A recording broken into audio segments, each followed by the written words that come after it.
60% of players never reached level 25 according to Steam achievement data. That is why we spent 3 months assembling 10 pieces of advice to help you reach level 25 fast. A couple of these are sort of exploits, but only barely. On to number 1. Number 10, as in a 1 with a 0. First and foremost, use melee.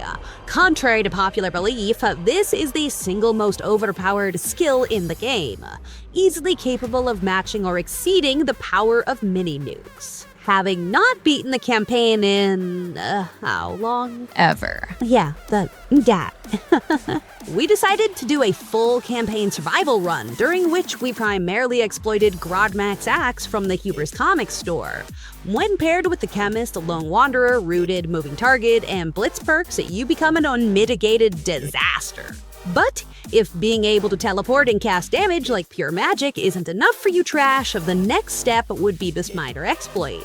Ingest Buff Out, Psycho, and then Yaogwai Roast. Normally, the roast would increase your melee damage by +10 for 1 hour, but with the aforementioned chems, the effect never dissipates. Or if it does, it takes longer than 18 hours. This grants the player in excess of 600 points of damage with most melee weapons depending on your special stats, perks, and counts. If you are on survival mode, Adrenaline can grant you an additional 50% increase. Fury gives another 50%. And lastly, Lone Wanderer rank 3 can be taken at level 40 for an additional 25%. You should have a staggering damage output in excess of 1,000 points with any unupgraded melee weapon at that time.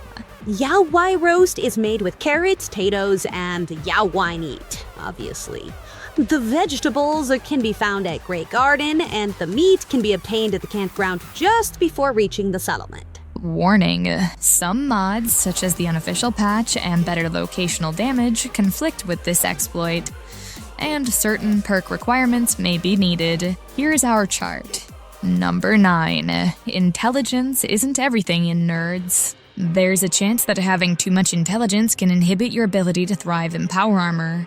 While using the special stats Strength 4, Perception 3, Endurance 5, Charisma 7, Intelligence 7, and 1 in both Agility and Luck, we noted an extreme increase in Fusion Core drops. Yeah, we were totally finding those clusters all over the place. 4 over here, 4 over there. They get it.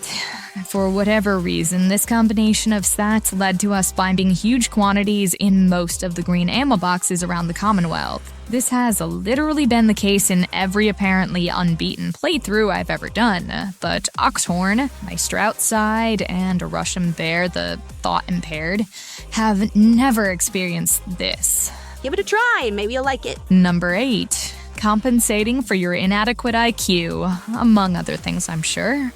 Ouch. Anywho, Russian Bear the Third recently discovered a trick for rapidly increasing the player's XP gains throughout the natural course of the game, and shared it with my husband, who subsequently shared it with my sister, resulting in this rant. The trick is simple. While using Daddio, XL Berry Mentats, regular Mentats, the Yushenka hat, and the Vault-Tech Lab coat, craft massive amounts of poisoned caltrops for 5 steel apiece. The chemist perk is required also, meathead. My saster is correct. For the greatest value, don't settle for standard caltrops because they sell for a lower price. That is also why you should possess a clean suit, fashionable glasses, and a newsboy cap.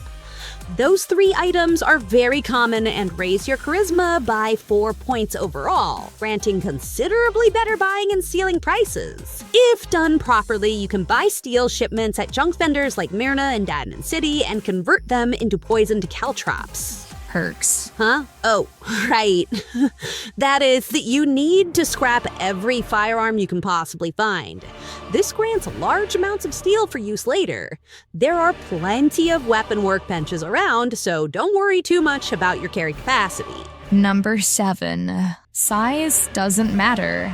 girth, on the other hand. Because mini nukes are so pleasurable, you should start using them early and often. Or just collect a bunch and use them on the glowing sea. Either way, you can find quite a few of the devastating little organ deviators at early game locations as well as the launcher needed to perform. Start your search at the robotics disposal ground north of the Red Rocket truck stop near Sanctuary. Tucked within some dilapidated vehicles is a launcher, and its nuke is near the entry gate on the roadside. Once you have the launcher and the first nuke, you could start the party immediately, but there are others at Satellite Station Olivia, the Federal Ration Stockpile, the USS Riptide, and the Combat Zone. Leading us to... Number 6. I lied. Size definitely matters. Which is why the first thing you should do after leaving Sanctuary is to visit the Concord Chapel. No, not spray for growth. That won't happen. If you climb the steeple up to the roof, you can then leap to the tail of the vertibird, making it easy to take the power armor and minigun.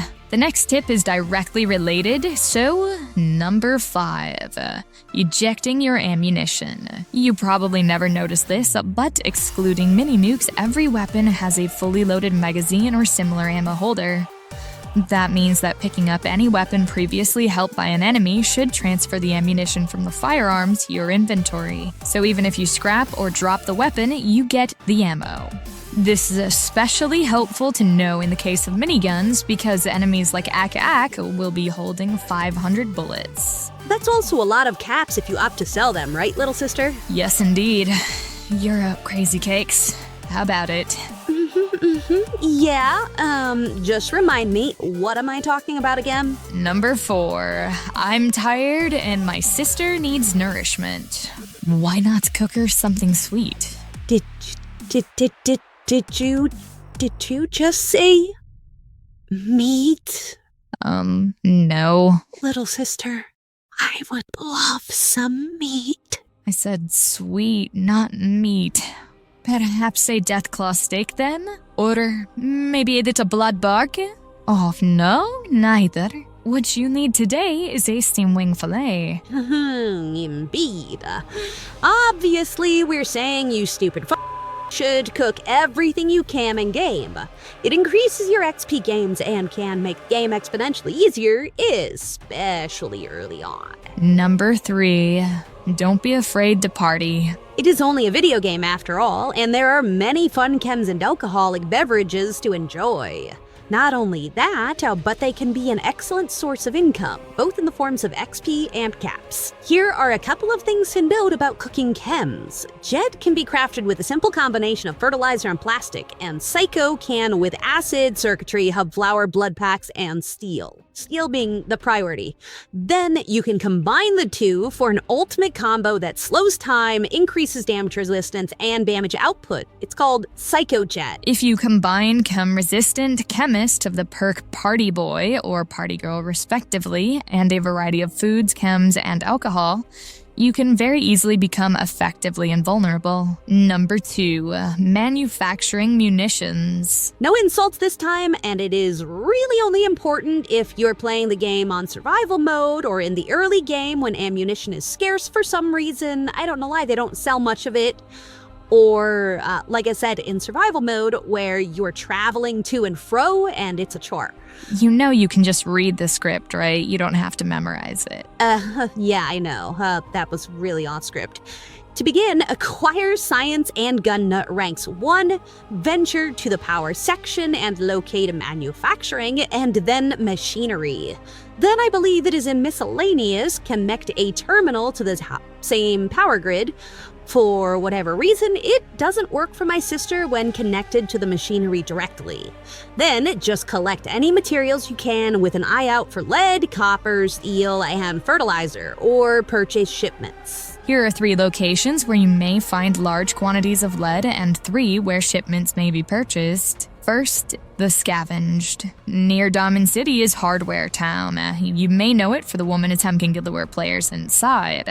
There is a back entrance, but the best way in is through the alley access hatch. You can climb up to the 2nd floor using collapsed parts of the upper and ground floors to get an extreme advantage. The actual lead is in the showroom in the form of disc weights. Second is an unmarked location directly behind the Old North Church at the end of the Freedom Trail and bears the sign Madden's. This was previously a boxing gym and was notably featured in Tales of the Commonwealth. There is an extremely large amount of lead weights, and you will need a very high carry capacity to walk away with them all. The third is the Federal Rat, or Federal Supply Cache in the Glowing Sea. There aren't as many here, but if you're in the area, the loot is worth collecting. If you want lightweight lead, look for pencils. Now for shipments. We have Scruggs Garage from the quest When Pigs Fly, which is an unmarked location between Kendall Hospital and Cambridge Crater. I was gonna say it's an unremarkable quest. That's kind of implied. It's vanilla. There's a red rocket on the corner, too. I know, Sasser. The other two are easier to remember. There's Cleo from Guns, Guns, Guns in the neighbor and Tinkerton in the railroad. If there are others, we neither know nor care. Copper is everywhere, but shipments of that can be bought from any junk or weapons vendor. Fertilizer, on the other hand, is best bought from farms. Abernathy, Finch, Grey Garden, and the Slog all have shipments. Well, that's all we've got for today. If you enjoyed the video, click the like button. And if you have tips, tell them to us so that we can make more videos. And remember, we hate you.